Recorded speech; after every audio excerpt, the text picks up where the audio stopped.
A few years ago, at a 몇 해 전 family 가족 모임 gathering, 중에 당시 8살짜리 조카 윌리엄이 제 큰아들 브라이튼에게 같이 공놀이를 하자고 한 적이 있습니다. 브라이튼은 신이 나서 이렇게 대답했습니다. 좋아, 재밌겠다. 둘은 그렇게 한참을 놀았습니다. 그러다 브라이튼이 실수로 그만 할아버지의 골동품 항아리를 깨트리고 말았습니다. 짐작이 되시겠지만 브라이튼은 무척 죄송스러워했고 몸을 숙여 깨진 조각을 천천히 줍기 시작했습니다.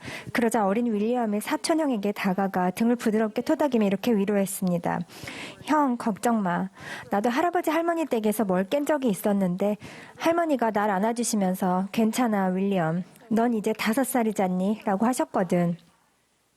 그러자 브라이튼이 이렇게 대답했습니다. 그렇지만 윌리엄, 난 23살이야. 경전을 통해 우리는 나이에 상관없이 삶에서 깨져버린 것들을 우리가 마주할 때 성공적으로 그 어려움을 헤쳐나가도록 우리 구주 예수 그리스도께서 도우시는 방법에 대해 많은 것을 배울 수 있습니다. 그분께서는 당신과의 깨져버린 관계, 다른 이들과의 깨져버린 관계, 그리고 그 밖에 신체적, 정서적으로 깨져버린 부분들을 치유해 주실 수 있습니다.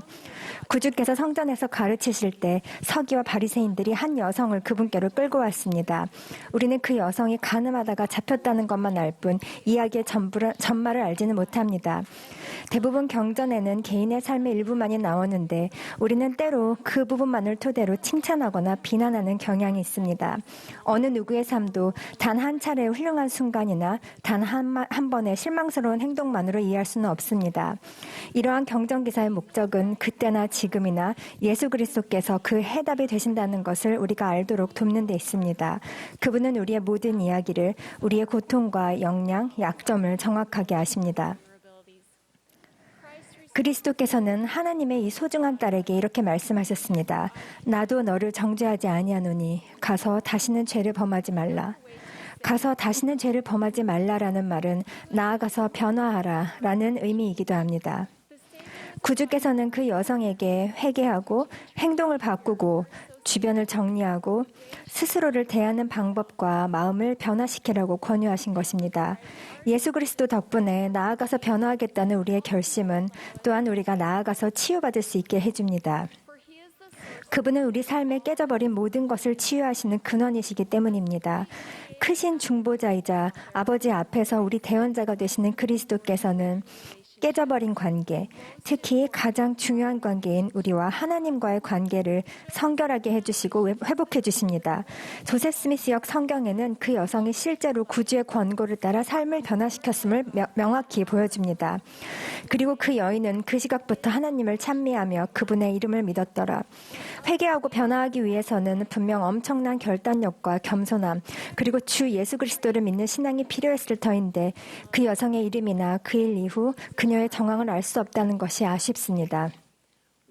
우리가 아는 것은 그 여성은 자신이 그분의 무한하고 영원한 희생의 영향력에서 벗어나지 않았음을 깨달았고 그분의 이름을 믿었다는 것입니다.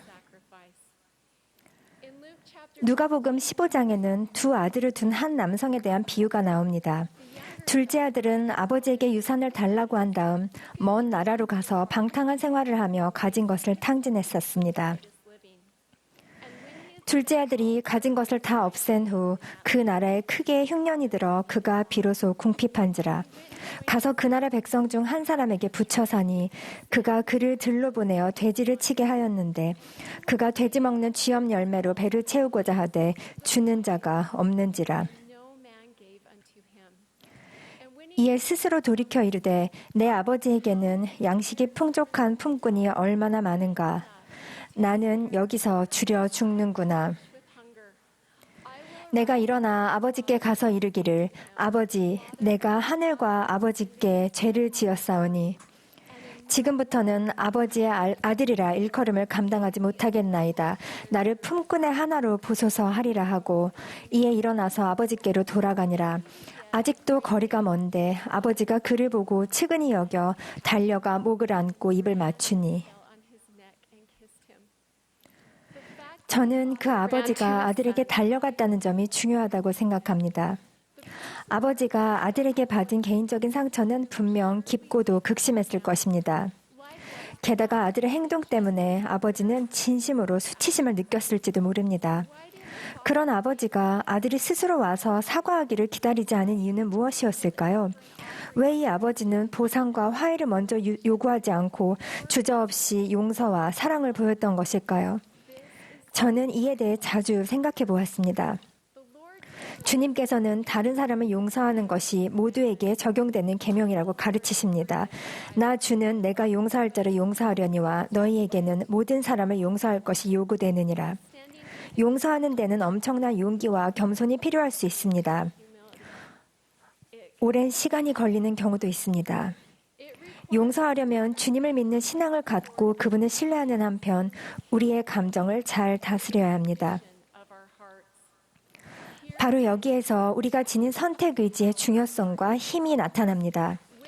구주께서는 탕자의 비유에 나오는 이 아버지를 묘사하시면서 용서란 서로에게 그리고 누구보다 특히 자기 자신에게 줄 수 있는 가장 고결한 선물 중에 하나임을 강조하셨습니다. 용서를 통해 마음의 짐을 내려놓는 일이 언제나 쉬운 것은 아니지만 예수 그리스도의 가능하게 하는 힘을 통해서라면 가능합니다. 사도행전 3장에는 나면서부터 걷지 못하여 사람들이 성전에 들어가는 사람들에게 구걸하기 위하여 날마다 미문이라는 성전문에 두는 한 남성에 관한 이야기가 나옵니다. 그는 40이 넘은 나이였고 그때까지 타인의 도움과 자비에 기대어 생활했기에 끝나지 않을 것 같은 부족함과 기다림으로 일평생을 보냈습니다. 그러던 어느 날 그가 베드로와 요한이 성전에 들어가려 함을 보고 구걸하거늘 베드로가 요한과 더불어 주목하여 이르되 우리를 보라 하니 그가 그들에게서 무엇을 얻을까 하여 바라보거늘 베드로가 이르되 은과 금은 내게 없거니와 내게 있는 이것을 내게 주노니 나사렛 예수 그리스도의 이름으로 일어나 걸으라 하고 오른손을 잡아 일으키니 발과 발목이 곧 힘을 얻고 뛰어서서 걸으며 그들과 함께 성전으로 들어가면서 걷기도 하고 뛰기도 하며 하나님을 찬송하였습니다. 우리는 살아가면서 많은 경우에 성전문에서 구걸하던 걷지 못하던 그 사람처럼 인내하면서 또 어떤 때는 조바심을 내기도 하며 주님을 앙망합니다. 신체적으로 또는 정서적으로 치유받기를, 마음속 가장 깊은 곳을 꿰뚫는 응답을 받기를, 기적이 일어나기를 기다립니다. 주님의 응답을 기다릴 때 우리는 성스럽고 거룩한 상태가 될 수 있습니다. 단련되고 정련되어 지극히 개인적인 방식으로 구주를 알아갈 수 있는 그런 상태가 되는 것입니다. 주님의 응답을 기다릴 때 우리는 종종 오 하나님이시여 당신은 어디 계시나이까? 라고 묻는 자신을 보게 되기도 합니다. 영적으로 끈기 있게 기다리는 그때 우리는 의도적으로 그리고 지속적으로 반복해서 예수 그리스도를 믿는 신앙을 행사해야 합니다. 저도 그것을 경험해 보았기에 그 기다림이 무엇인지 잘 이해합니다. 저는 암 치료 기관에서 오랜 시간을 보냈습니다. 그곳에서 저는 저와 마찬가지로 치유를 갈망하는 많은 사람과 함께 고통을 나누었습니다. 어떤 이들은 살았고 어떤 이들은 그렇지 못했습니다. 그곳에서 저는 역경에서 구원받는다는 것이 저마다 다른 의미를 띈다는 것과 그렇기에 우리가 구원받는 방식보다는 우리를 구원해 주시는 그분 자체에 더욱 초점을 맞춰야 한다는 것을 심오한 방식으로 배웠습니다. 우리는 언제나 예수 그리스도를 강조해야 합니다. 그리스도를 믿는 신앙을 행사한다는 것은 주님의 뜻뿐만 아니라 그분이 정하신 시기 또한 신뢰한다는 의미입니다. 그분은 우리에게 무엇이 언제 필요한지를 정확하게 아시기 때문입니다. 주님의 뜻에 순종할 때 우리는 성전 문에서 구걸하던 걷지 못하던 그 사람이 그러했듯이 궁극적으로 소망했던 것보다 훨씬 더 많은 것을 받을 것입니다. 사랑하는 친구 여러분, 우리 모두의 삶에는 수리하고 고치고 치유해야 할 것이 있습니다. 우리가 구주께로 돌이킬 때, 마음과 생각을 그분께 맞출 때, 회개할 때 그분께서는 그 날개의 치료함을 가지고 우리에게 오셔서 애정어린 손길로 우리를 감싸 안고 이렇게 말씀해 주실 것입니다. 괜찮아.